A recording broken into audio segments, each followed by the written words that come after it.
Here we are in Ha Long Bay, Vietnam. Behind me you can see one of the 7 natural wonders of the world. It's one of the most unique landscapes on Earth. Today we're going to talk about landscapes. I'm Mr. Coulter and this is Human Geography.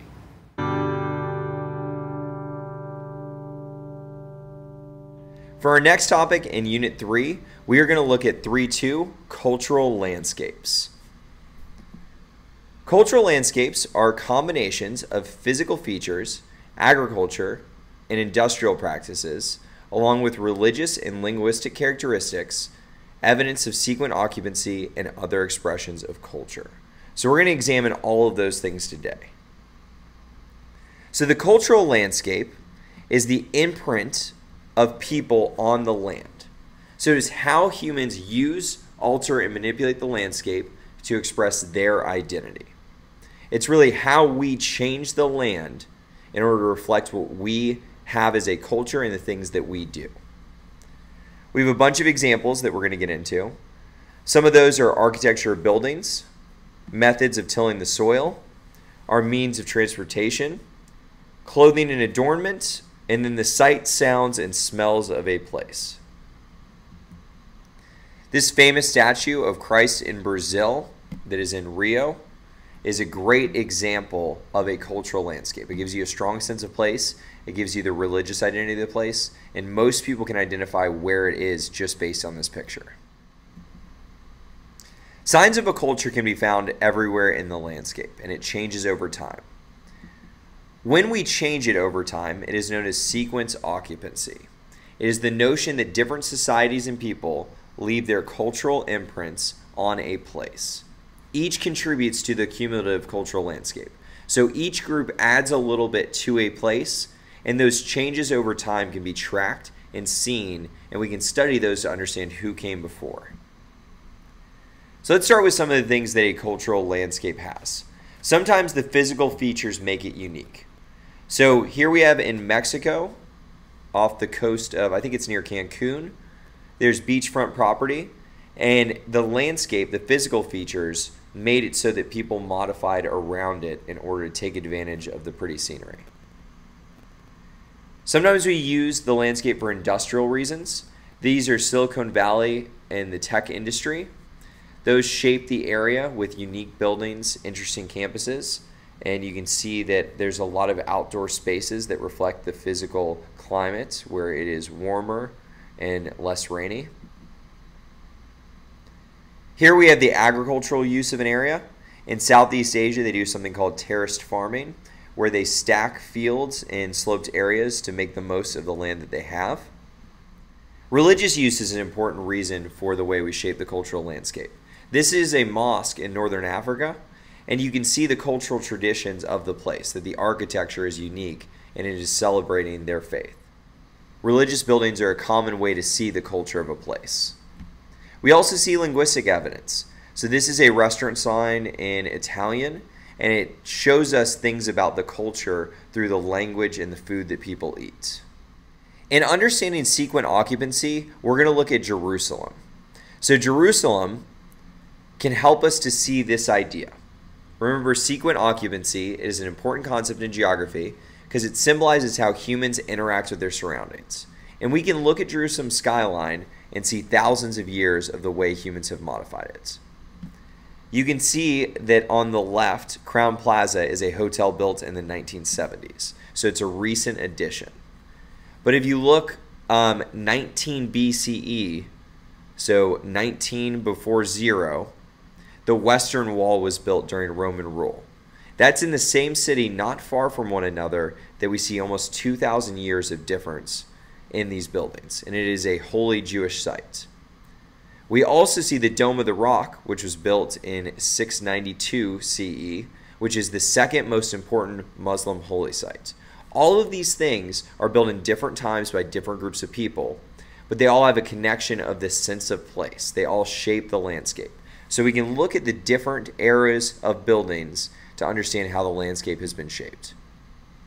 And it's also important that we look at the difference between the traditional culture of places and then the popular culture.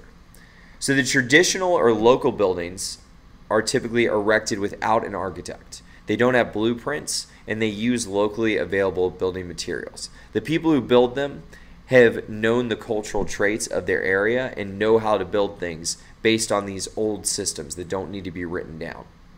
In modern popular architecture, there are plans. We see materials that are mass-produced like bricks or stucco, steel. All of those things are not tied to the physical surroundings of a place. They are just brought in and built there. So modern popular architecture is unlike traditional or local buildings because it is mass-produced. It's popular culture. So you don't always get a sense of place from the popular architecture like these neighborhoods that are just in rows and lines and all the houses look the same. But the log cabin up here really gives you a sense of place. It's taken from the wood found around it in places like Illinois and the United States. These things that are built from the local materials and give you a little bit of the history of the place.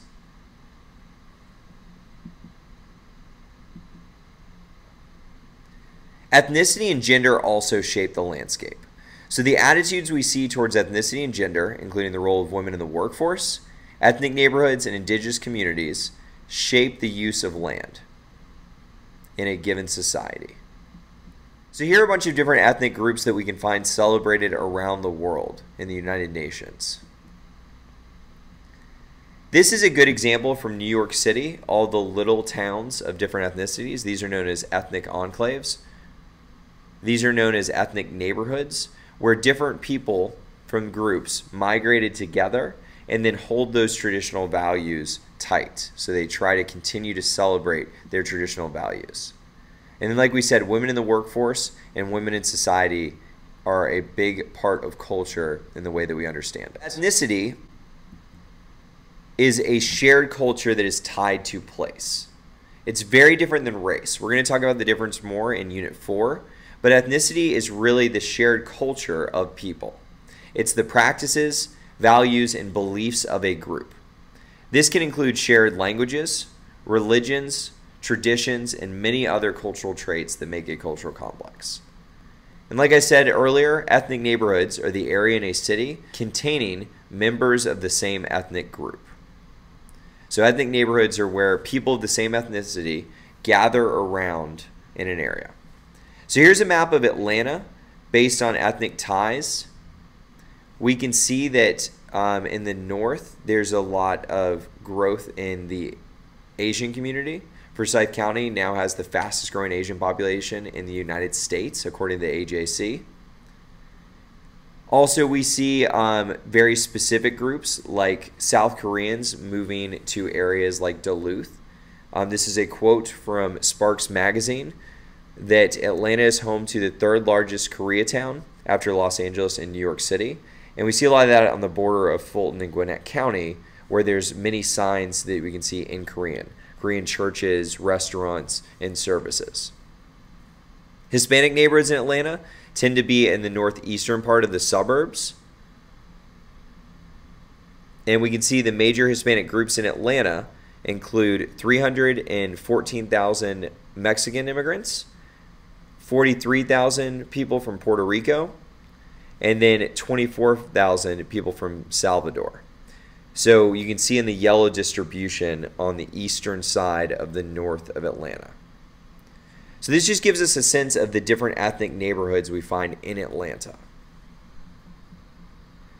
And in areas like Chamblee, sometimes specific neighborhoods gather around. So this is a Cambodian celebration. It's a New Year's pageant and then the Miss Cambodia of Georgia pageant celebration that's happening in Chamblee on Peachtree Road.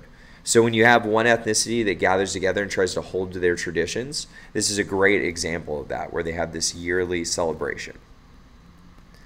Gender is also a specific part of culture that we're going to study. So gender is the social differences between men and women.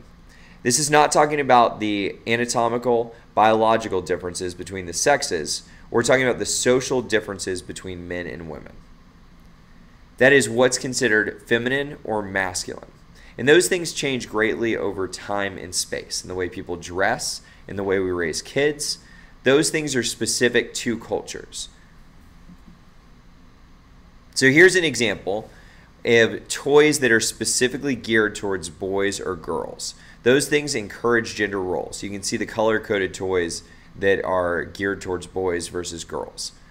Those things are things that create gender in society.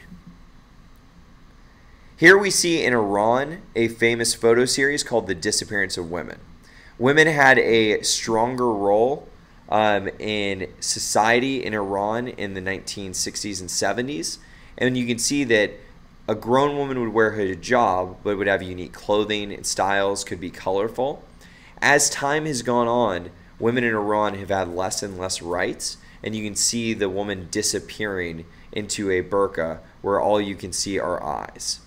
So this is called The Disappearance of Woman. It is a photography series from an unknown Iranian photographer. And then the gender pay gap in women in leadership roles in business is something that is society specific. So some societies are more equal among men and women in business, but only 8% of the billionaires in the world are women. So we have almost 3,000 billionaires, but only 8% of them are women. So less than 1 in every 10. And then we also see a gender pay gap in developed nations. So the difference that men and women make in doing the same jobs. You can see South Korea is one of the worst in the world. And we are at a 17.9 pay gap. So what that means is that for every dollar that men make in the United States, women make 83 cents for every dollar. So for the same job that men make $1, women make 83 cents. And we're going to talk about the reasons for that in class and what happens culturally that causes that disparity. Indigenous communities are a huge part of the cultural landscape as well, especially in countries like ours in Canada, where originally there were indigenous people that were here before colonies came in and took over. Indigenous communities are regions where native people live and continue to practice local traditions that predate colonial conquest. They resist assimilation within popular culture, so they try to preserve their culture and not let it be taken over by the popular culture. We can see here the percentage of each state or territory or province by the percentage of people who are native to the region, so are indigenous to the region. The most are obviously in northern Canada and the territories, but we see a lot in Alaska and in the more rural states in the United States like Oklahoma or New Mexico. Around 20% of the United States' 2.5 to 6 million Native Americans live in these indigenous communities. And there's even a TV show right now on FX called Reservation Dogs that is set and shot in an indigenous community in rural Oklahoma. The creator is a part of the Seminole Nation of Oklahoma, and the majority of the cast are geared towards high school age and are Native American. So it's a show that reflects and celebrates and talks about indigenous communities. Some physical landscapes are sacred spaces to Native Americans. The Black Hills and the Dakotas are very important to the Lakota people. You can see them on the right, and then some of the cultural traditions of the Lakota people on the left. So that's it for cultural landscapes. We learned about the way that humans change the landscape in order to reflect their culture, some of the uses we use for the landscape, and the way that ethnicity, gender, and indigenous communities impact that cultural landscape. Cultural landscapes are one of the stepping stones into better understanding our world. I'm Mr. Coulter, and this was Human Geography.